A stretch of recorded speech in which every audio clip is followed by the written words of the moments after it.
for you guys willing to come and watch this video. We just got done with the All-Star Supercross round number 5 at Oakland, or number 4, sorry. Or it was 5, yeah, 5 at Oakland. Good race. We just had some issues that happened, and I just wanted to take a minute and talk about some of the frustrations I've had, and hopefully people can see my side, and hopefully we can come to an understanding, and some of the decisions I make, hopefully you guys can help me with. First thing is first, this is Arlington Supercross. I'm on a YZF 250. I've switched to the Yamaha and from the Kawasaki for the 250 series solely because it seemed like every single rider in the class was using a Kawasaki. So I wanted to try something different and something that the red plate looks good with, and so I went with the Yamaha. I've got O'Neill gear and just a matte black helmet and Alpine Star boots. Arlington is a really good Supercross track. It's going to be super tricky. I feel like it's going to be focused more on consistency, just like every track, but this one just seems so important with the consistency. Fastest lap that I've ran is a 55. I've only run this track once though, so I definitely think 54 or even a 53 is possible. But there's some key rhythms in this track that you have to hit in order to run a fast time. So I'll take a couple laps around here while I talk about some of the frustrations of the All-Star class. First thing I wanted to talk about my goals and visions with the All-Star class. So everybody knows, this series on this Facebook page has been going for a while now. It started technically back with Reflex, but we quit the Reflex one just because we were kind of frustrated with how everything was going. It kind of got away from the game and then left. We didn't really play Alive that much, and then got into MX vs. ATV Supercross back in the PS4 or PS3 days. And my brother and I decided to run a championship together.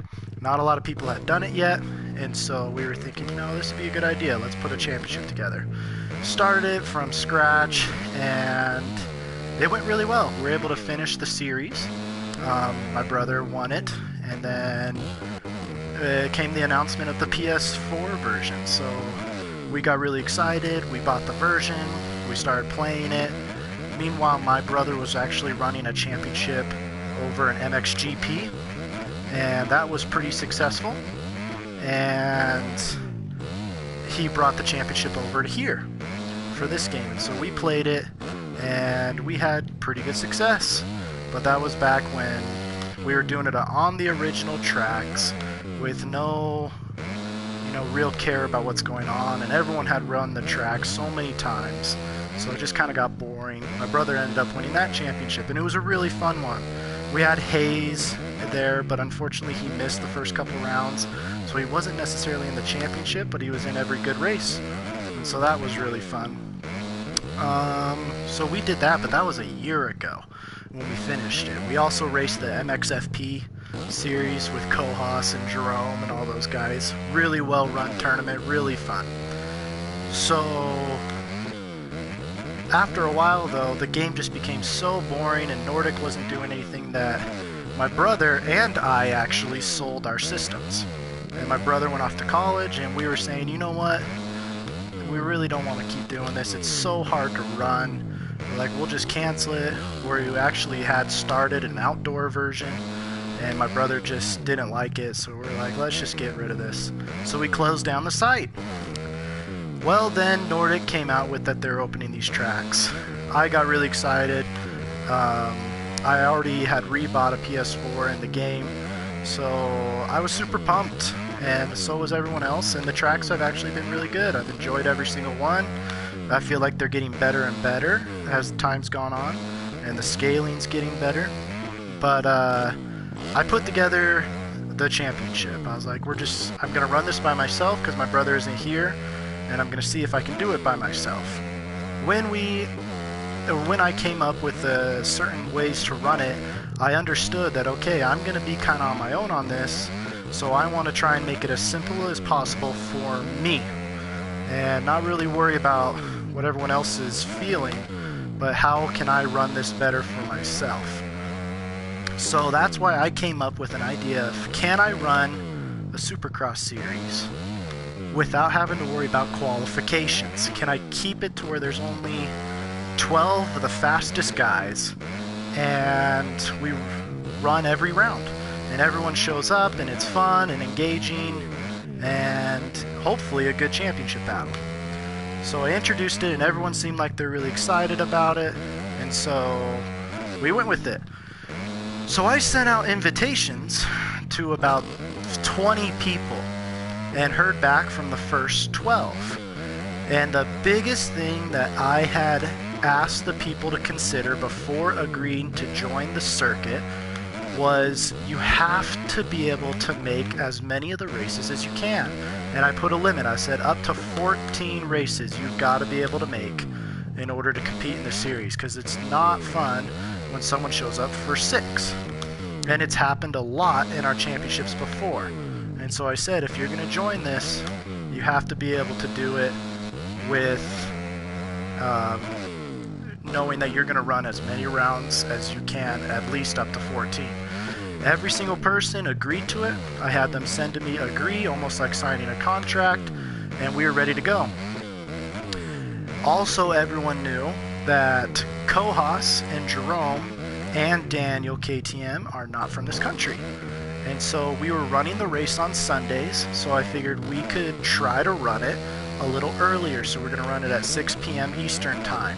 That gives everyone the opportunity to run, and everyone knew that. So they sign up for it. So I have 12 guys that we're going to be running the All-Star Series for. And of course, round 1 comes, and we're missing 4 of the guys. And I kind of suspected it from some people because it's happened with them before. And I won't mention names, but it's happened before. And so I'm sitting here thinking, I tried to make it as easy as possible. How are people not able to accomplish this? Just let me know you can't do it. I first want to say Clinch was sick. It is not his fault, so he is not in this list because he's made every round but the first. But a lot of people have missed. So now I'm sitting here with 8 guys thinking I want to be able to have 12. And so I invited the next 4 that were on the waiting list. And so that's why some of the guys were probably thinking, well, what the heck are these guys doing here? They didn't sign up or anything like that. And I understand where they're coming from. But I wanted them to know that we know I want to have 12 guys. No heats, we just show up and we race. One sec.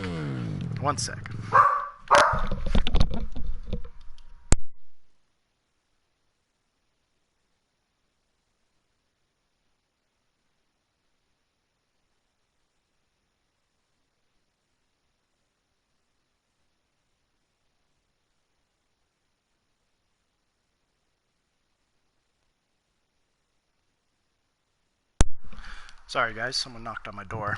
So, where was I? Yeah, so I was thinking, okay, I want 12 guys, so I invited the 12 guys. And then we finished round 1 and it's fun and everyone enjoyed it. We get to round 2 and now 2 more people are missing.